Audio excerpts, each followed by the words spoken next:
Hola amigos, ¿cómo están? Pelo pincho, tacho, manguera, ventilador, aire, abanico, tereré, como fuere, y espero que esté muy bien. Yo estoy muy bien gracias a Fox.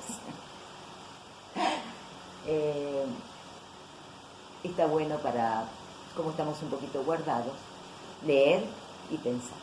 Bueno, seguimos con Kelsen y la teoría pura del derecho.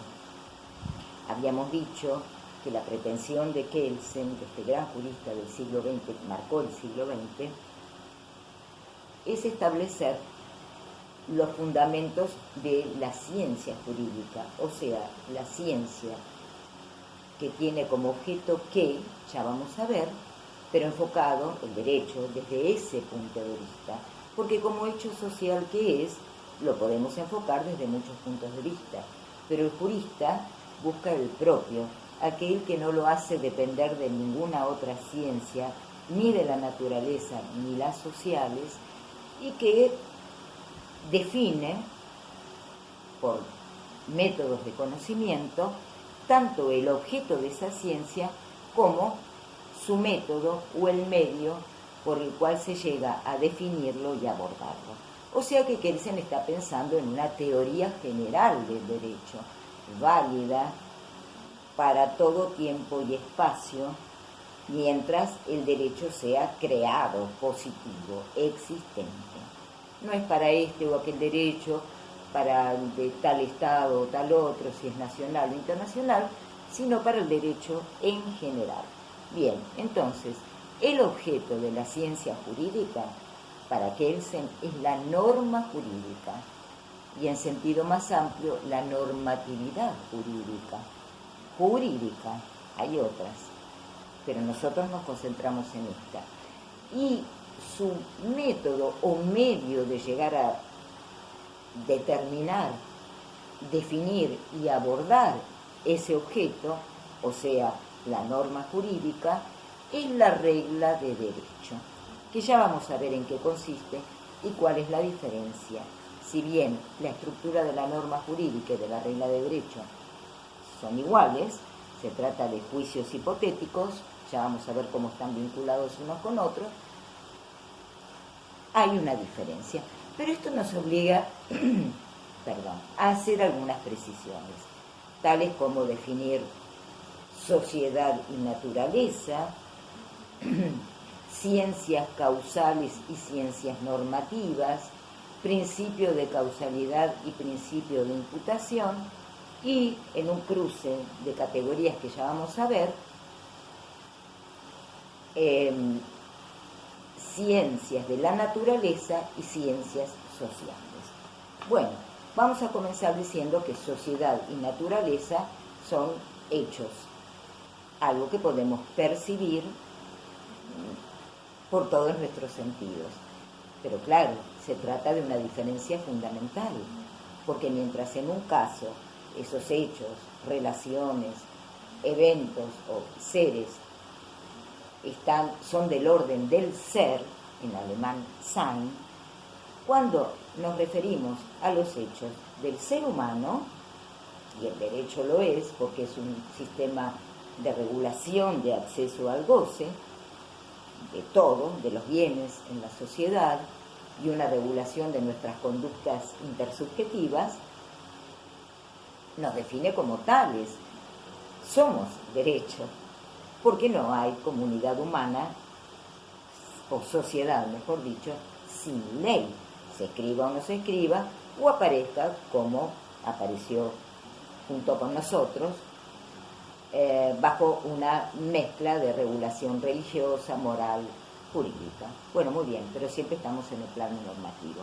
Entonces, esa es la diferencia esencial entre los hechos de la naturaleza y los del hombre. Claro, el ser humano también puede ser abordado desde el punto de vista de la naturaleza. Supongamos la biología o de las ciencias, ¿no? de la vida en ese plano.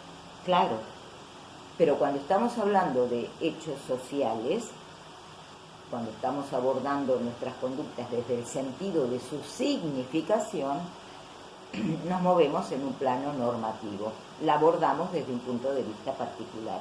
Sigue siendo un hecho del ser humano y el derecho no puede prescindir de los hechos, pero lo aborda desde este punto de vista especial si hablamos de ciencia.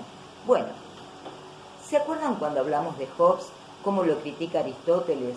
Porque dice que las abejas pueden ser una comunidad política, y él le dice, ¿cómo va a ser?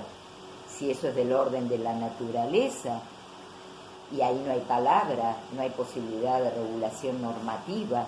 Esa regulación, por decirlo de algún modo, y siempre tenemos que recordar que la palabra ley se da primero en nuestra vida, en el campo del deber ser, sea ley moral, religiosa, ley lo digo en sentido muy amplio, o jurídica, estamos hablando del campo del deber ser. Bueno, desde ese campo es que pasa, milenios después, al de las incipientes ciencias de la naturaleza, que analógicamente llamaron a esa relación entre hechos de la naturaleza, si se daban de manera constante, podrían definirse y expresarse como una ley. Pero aquel es el sentido original y es el que nos acompaña desde que estamos en el mundo. Bueno, esto es así porque cuando hablamos, esta es la diferencia entre Sein y Sollen en alemán, o sea, ser y deber ser. Atención que no estamos hablando de un deber ser imperativo, prescriptivo, como estamos acostumbrados a pensar con bastante lógica: debes portarte bien, debes ser amable con tus vecinos o debes pagar tus deudas. No es ese tipo de deber ser, es una vinculación de orden lógico, no es prescriptiva. La ciencia jurídica, dice Kelsen, es descriptiva de su objeto, no es prescriptiva, no es política jurídica, no es sociología, no es psicología, es ciencia jurídica, de modo que se limita, comillas, a rodear su objeto, que es la norma o la normatividad jurídica.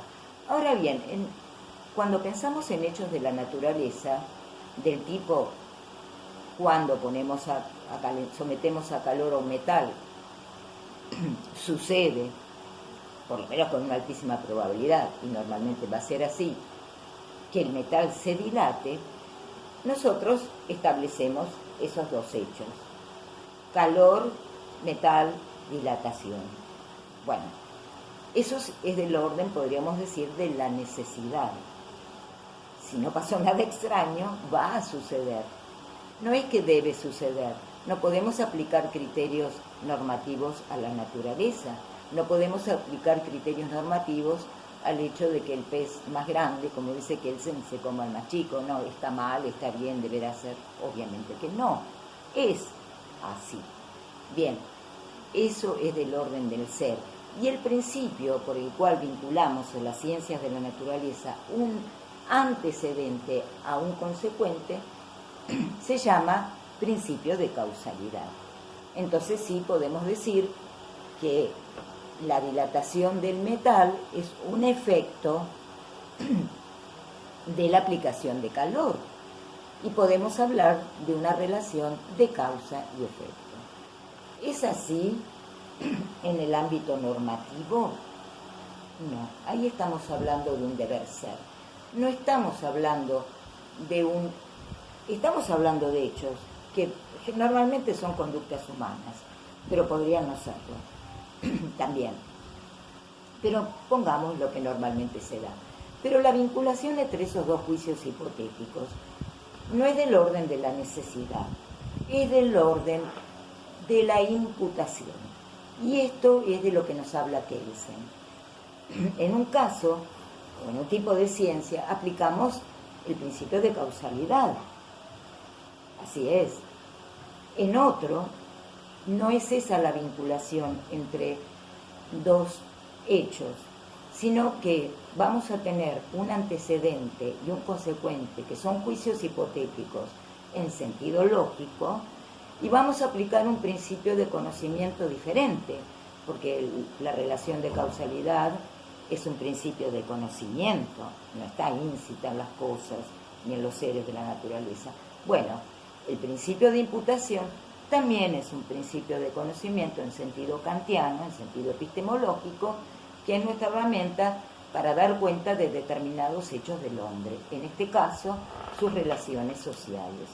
Entonces, esa vinculación es del orden Zurechnung en alemán, de la imputación, no de la necesidad. ¿Y de dónde sacamos la imputación? ¿Es un efecto que se va a producir necesariamente? De ninguna manera. En ese sentido, el delito, por ejemplo, que es un acto humano, no es la causa de la sanción. No. Y la sanción no es consecuencia de eso, en sentido natural, de ninguna manera. Vamos a aplicar el principio de imputación por el cual están vinculados esos dos hechos captados ¿por qué? Por la norma. La norma, la normatividad en general, no solo la jurídica, pero acá hablamos de la jurídica, nos va a dar el sentido de los comportamientos, el sentido de las conductas. Y nos va a dar la diferencia, por ejemplo, un hombre matando a otro puede ser la aplicación de una sentencia, o puede ser un homicidio, o puede ser un acto de defensa, que en realidad es de afirmación del derecho. Por lo tanto, ¿qué nos va a dar ese sentido?